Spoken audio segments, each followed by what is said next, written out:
Welcome back to another official FixMyOculus repair tutorial, your frontline for fixing the future. In this episode, we are going to be taking a look at Quest 3 repairs. Specifically, we're delving into the digital eyes of the Meta Quest 3. Is your virtual reality a little bit less than real due to a faulty camera or a bad cracked glass on the depth sensor? Well, if you're not, because today we're going to show you how to replace that camera and depth sensor array all in one go, ensuring that your VR adventures are just crystal clear, right?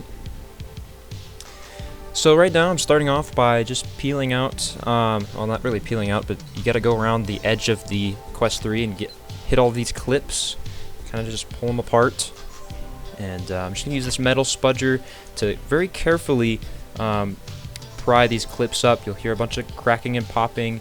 As long as you're not too aggressive, you got to be pretty careful with this, and just also try not to puncture that rubber. It is pretty durable, but it also is really thin. So I've never punctured the rubber, neither has Dan, but it can be a little tough. So just be careful when going around the lenses. Try not to scratch them, of course, especially with a metal spudger.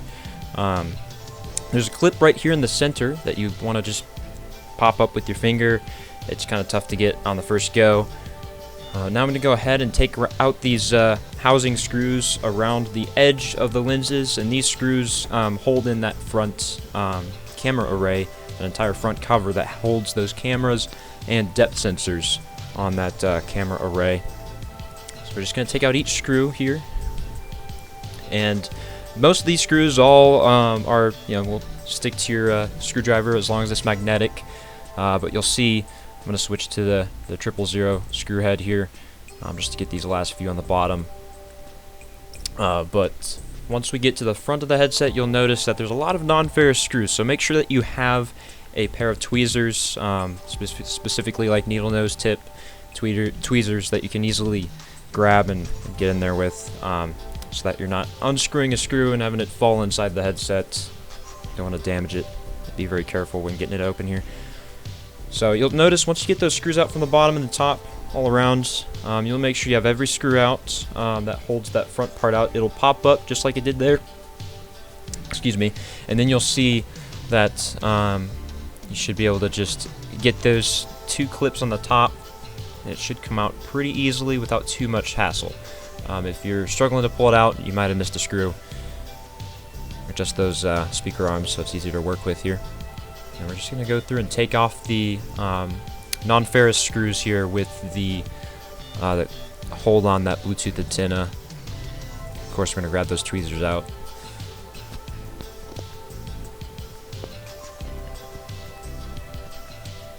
And just make sure that we have all the screws taken out properly. And there's a bunch of little screws here, and none of them are magnetic, so definitely make sure that you're holding on to them with a tight grip with that with your tweezers. Don't want to accidentally damage the board or anything behind what you're unscrewing. But this repair is pretty straightforward. It's just take off the front plate, replace it with a new front plate.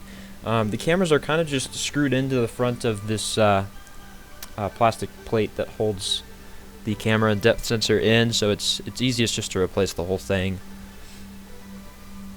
And you'll see once I pull off this, once this Bluetooth antenna comes off, you'll see where the ribbon connectors are for the depth sensor, the camera, and the camera array on the front. And they can all just kind of pop off. And we'll slide in and we'll grab our new one, throw that on.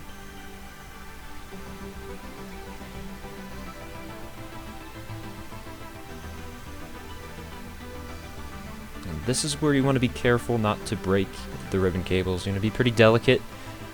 When you're seating them, you should feel a little bit of a click. It might not be super audible, but you should feel it kind of just pop into place.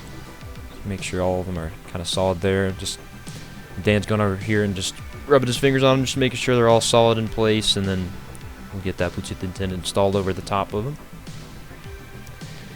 And back with the non-ferrous screws. I'm going to zoom in a bit so y'all can see here. Well, make sure and utilize those tweezers though, and that way you can get it screwed in without dropping the screws. It's kind of tough, but A little trickier than the Quest 2 when it comes to the screws, because almost all of them are non-ferrous inside the headset, but if you just take your time and be careful, don't rush it. Don't want to break a $500 device.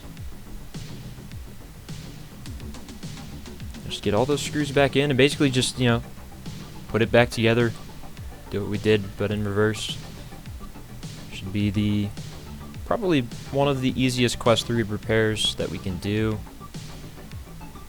At least it's easier than replacing cameras on the Quest 2 if you replace the entire shell that holds the cameras in place there. And you should notice, you want to be careful when pushing it back together.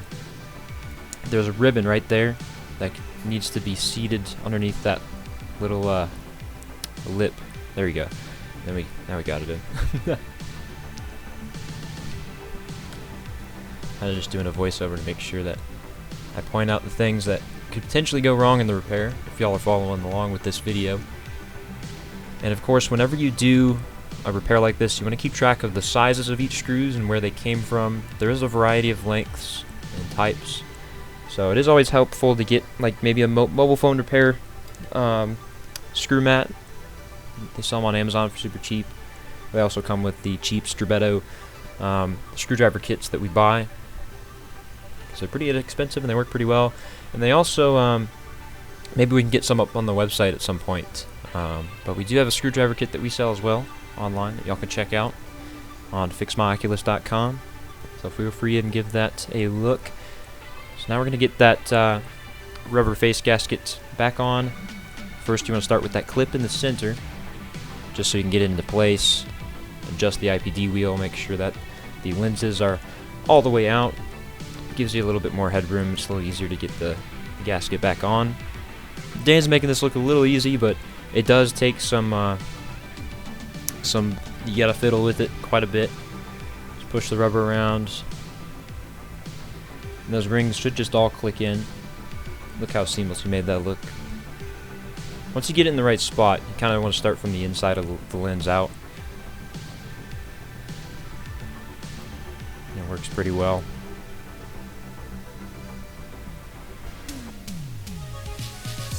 Well, and that concludes the end of our Quest 3 repair video. I hope you all enjoyed. Thank you for joining us, and I hope you found this video helpful, and we'll see you next time.